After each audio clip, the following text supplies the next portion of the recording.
So, it's been 2 weeks since the finale, and I'm still thinking about it.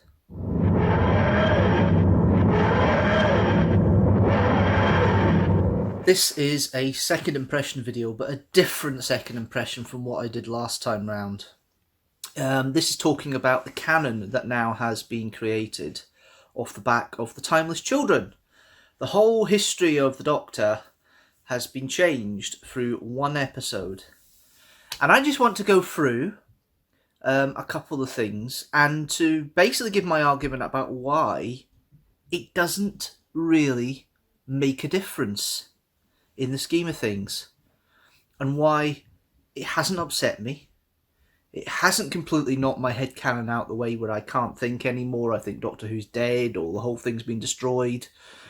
I think after 57 years of stuff that has been going on Doctor Who, there should be something else in the past that set me off, and there hasn't been. And this is my description and the way I'm talking about it and my understanding of the headcanon before this episode and now after, and the reason why it doesn't matter to me. It really does not matter to me. First of all, my headcanon before the Timeless Children. The Doctor started with William Hartnell and moved through the Doctors, as you can see behind me, all the way to Jodie Whittaker. That was my headcanon, effectively. You got the first, the second, the third, the fourth, the fifth, the sixth, the seventh, the eighth, the war, the ninth, the 10th, the Metacrisis 10th, the 11th, the 12th, and the 13th. 15 incarnations in all. Possibility that the Roof Doctor was a parallel version of the Doctor, maybe not the Doctor, and there's a possibility she might have fitted in between the second and third Doctor. That was my headcanon. That's what I thought the Doctor was as a character overall. However, the new canon gives a bigger backstory to the Time Lords and a bigger backstory to the Doctor. If you haven't seen the Timeless Children, obviously spoilers about to come up here describing everything in here, but basically there was a Bogan original Gallifreyan called Tecteun who went across the galaxy and found this timeless child, as they nicknamed it, come from another universe, and she took it in. That child then fell off a cliff and regenerated.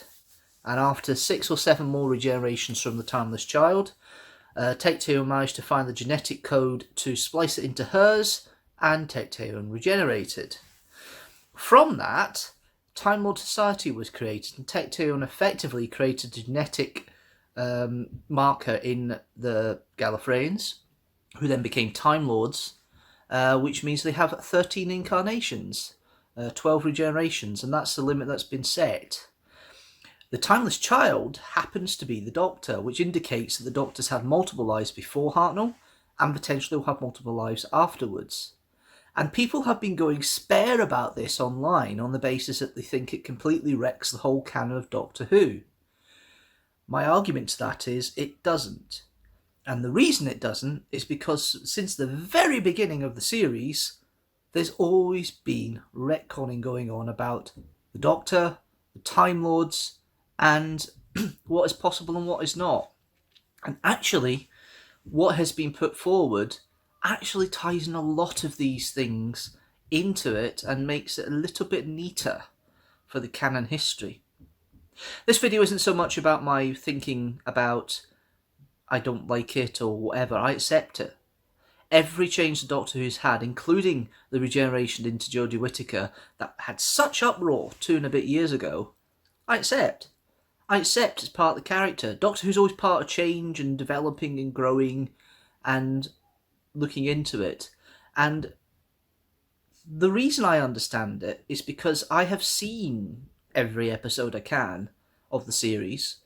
I have an idea of what the canon should be and what it shouldn't be. And it's always grown, it's always changed based on my knowledge of the series and what I know and what I don't. And this video is an attempt for me to justify that thinking by looking at the history of all the retcons that have happened in Doctor Who history up to this point. It may not be in the sources of list, I might miss some, but I'm going to pick out some of the main points I've noticed in the series from the beginning, things that have changed about the nature of the Doctor, the nature of the Time Lords, the nature of regeneration in itself, and go through them with you one by one. Now, the first instance of reference to the Doctor, outside the fact he's a time traveller with Susan and they're both grandfather and granddaughter, is, I think it's the Dalek invasion of Earth, where the Doctor's knocked unconscious and on that, I think it's on that Dalek processing machine, that Robomen processing machine, and Ian checks his heartbeat, and it's only one heartbeat, not two. That was, of course, retconned in Spearhead from Space when it's made clear that the Doctor has two hearts. And of course, it's famously reconstituted again multiple times throughout the series since then, that the Doctor has two hearts.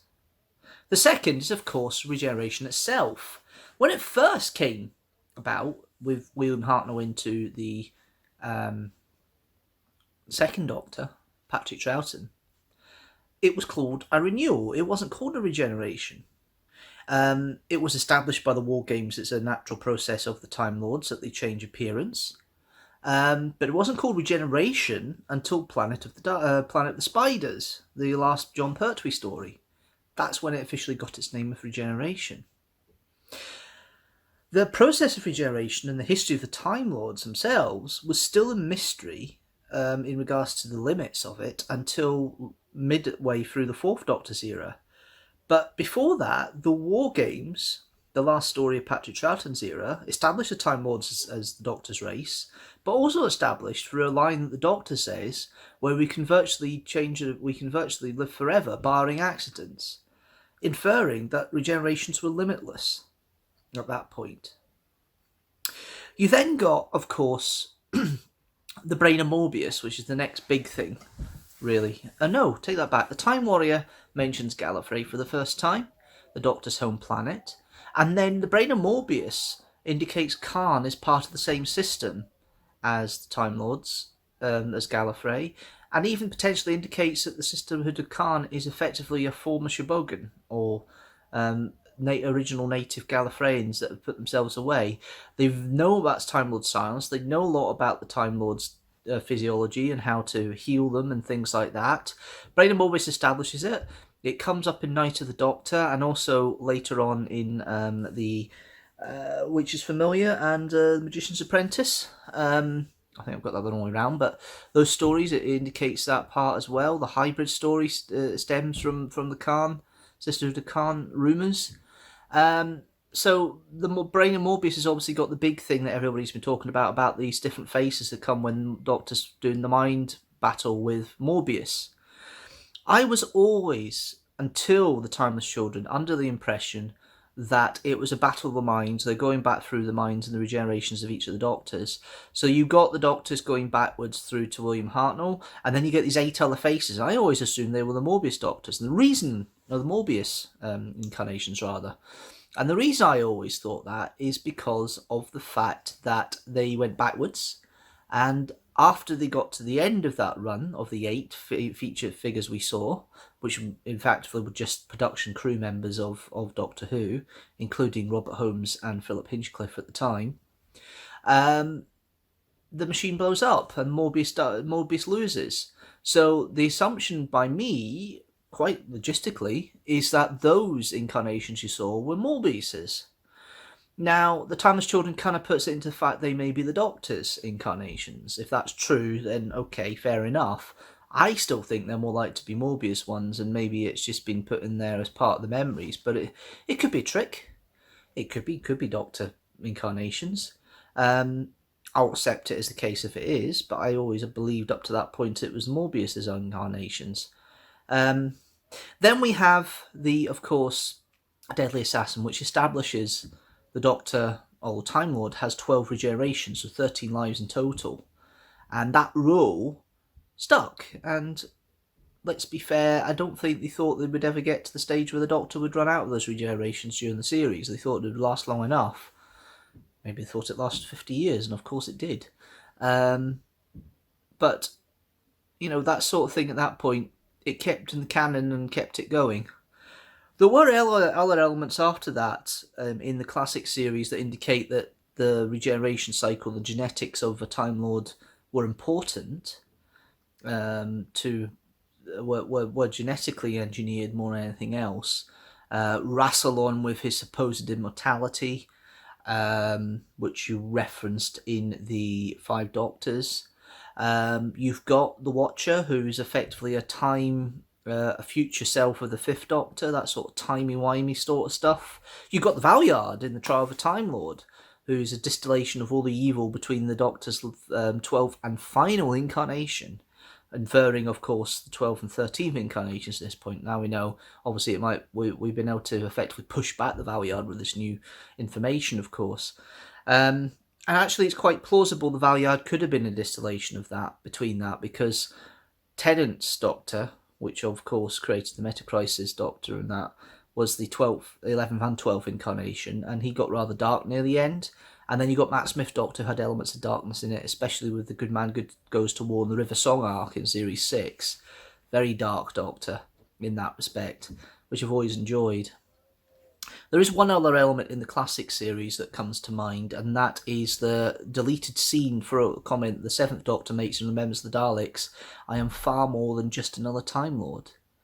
The Doctor may very well have realised at that point, and maybe forgotten it since, that there might have been more to him than just a normal Time Lord, and maybe there's more to him genetically than there is his place in the world. That might be a reference to that. It might even just be a reference, and I'm going too deep into it. There might be just the case that the Doctor thinks he's better than the Time Lords in that respect. He is a Time Lord, but he's one of the better ones. Could be just that. You've got the half-human stuff, that's obviously been retconned away, which is fine, but it really doesn't kick in again until we get to the tail end of Matt Smith's era in regards to the Doctor and what the Doctor can do and what the Doctor can and can't do. You've got, of course, the name of the Doctor, and Trenzalore, where the Doctor supposedly dies, and it is alluded to in the Time of the Doctor, that's effectively where he'd be, but Day of the Doctor introduces the War Doctor. So that's another incarnation of the Doctor that we knew about and accepted and all that, and it fits neatly into the canon. That then means at the time of the Doctor's at the end of his regenerative cycle, and the Time Lords have to give him a new cycle, or have they just lifted the genetic limitation the Doctor had in regards to regenerating consistently? Maybe they put a limitation on his genetic profile because he was the Charmless Child, to stop him regenerating more than 12 times as originally planned.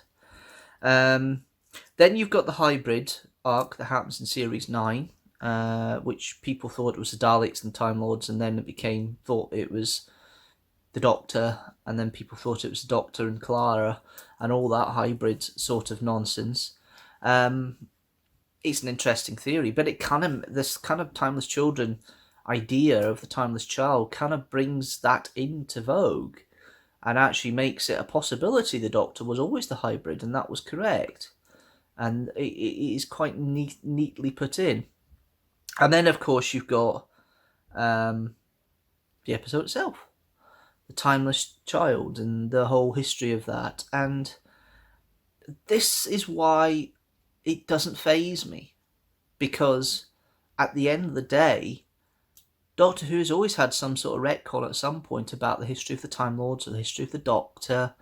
There's been loads of references throughout the years where the Doctor's said something that's out of canon or not quite canon or done something.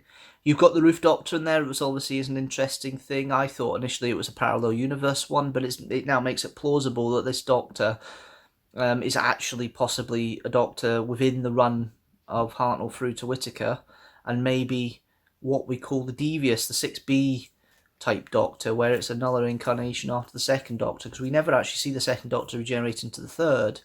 We just see the second Doctor be twisting away from the screen, and the next episode we see them coming out the TARDIS and collapsing into the moss, into the heather, in the forest. So it's very possible that obviously the Roof Doctor is possibly a 6B candidate, or what they call the Devious candidate, because this idea of the Doctor being a Doctor regenerating again before he goes into the third Doctor, with this gap, was started with the fan film Devious back in the 90s. and people have ran with it a little bit from there. There's other elements before that as well, I know, but that's the one that I think is probably the most likely that people would have seen through the DVDs, and that is that kind of it. They made it out to be an in between one, but it's very possible that this doctor that we're talking about here, the Roof Doctor, is either part of that association plot that they were talking about. That they had in the Timeless Children, or it could be that she was working for the CIA at that point and the memory was wiped, because they made it very clear the Doctor's memory's been wiped before Hartnell, so it's very possible they may have wiped the Roof Doctor out of her lineage as well, and make the Doctor think that there's only been 13 incarnations up to the point of Matt Smith, and then obviously then changed over from here. It really does, it does open questions, it does pose questions, but it doesn't make my head go, oh my god, I don't know what to do, this is it, this is ended, there's nothing I can do now, Doctor Who is dead, R.I.P. Doctor Who, and all this rubbish. Doctor Who is always changing. It's changed in the past 15 years since the series came back. It changed over the whole 26-year run originally. It's had elements of change and development through the TV movie and Big Finish and everything else. It's always changing. This is just another layer that we can put into the canon, and how you do your head canon, where you do the 7 Timeless Children, the 8 from the Vein of Morpheus, the Roof Doctor, and then the current 15, is up to you. Everybody has a different impression of it. Everybody has a different way of looking at it. I don't see any reason why this can't stick. If it doesn't, it gets ignored or written over or developed further, I don't know. But I think it's quite a neat little way of doing it. It covers a lot of plot holes and things and questions that come up. It does raise more questions, and they will develop as time goes on. But I seriously don't think there's much wrong with what's gone on in regards to the Timeless Child plotline that we saw a few weeks ago. And hopefully it does make people raise questions and create new headcanon for themselves that still includes what we knew before, but embraces more possibilities. And that's what I've always liked of Doctor Who. It's never fluid, it's never standard, it's never standardised. And if anything happens that changes in Doctor Who, I'm not so irked with it as you would see changes that happen in any other sci-fi series or television series out there. So there's been lots of plot lines and retcons that have happened in other series, and they just don't make sense. With Doctor Who, the nature of the show makes it fluid enough to accept these quite uniquely. And for me to be narked at the whole new situation is completely against the way I am as a Doctor Who fan. I've always been open to new ideas. I've always been fluid to them. With reasoned arguments, I'll accept anything in regards to Doctor Who. It's just the nature of my fandom and where I am, and I wouldn't have been a fan for 25 years almost if it wasn't for the fact that I was open to change all the way through. I was open to the fact of a new female Doctor. I'm open to the fact the Doctor has more regenerations than we ever thought. It was rather a neat way that Stephen Moffat did in Time of the Doctor to give the Doctor more regenerations. I don't see why this should be any different, and that's my personal opinion. Everybody has different opinions. There's people in my friend circles who think it's a bad idea, it's ruined it. There's people there who embrace it as much as I do. I personally don't have a problem with it. And there's been plenty of examples that I've just mentioned there where Doctor Who has developed, evolved, retconned itself as time's gone on. This is just the latest in a long line of it. It shouldn't be the end. I hope it isn't the end of these sort of changes. To develop it and keep it going is a different matter, but it does open up new possibilities. And yes, there's plot lines that we still haven't resolved, but do you know what? That's what the future's for. And I'm looking forward to season 13 with 13, and let's see how we go. That was an interesting conversation, interesting rant, going through all the bits and pieces. Hope you enjoyed that. If you did, don't forget to like this video and share it with hashtag teamstructor. Also hit that subscribe button so you know when a new video comes out.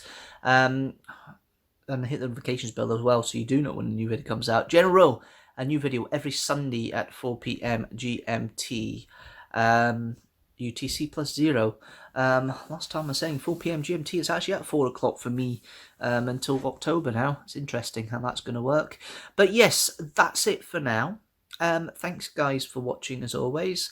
Next time, Well, yeah, there is a review coming up for Time Lash on Wednesday. Hopefully you can join me for that. And then we have another Constructor with me, Fraser and Jamie next Sunday. To find out what that is, you need to come stay tuned. Until then, thanks so much guys for watching. And don't forget, Deanstructor is going to be a premiere on April the 5th. I'm going to pre-record it a couple of days before. If you've got any questions you want to ask me for me to react to or answer at the time of me recording, leave them down below in the comments to this video with the hashtag Deanstructor. Please do.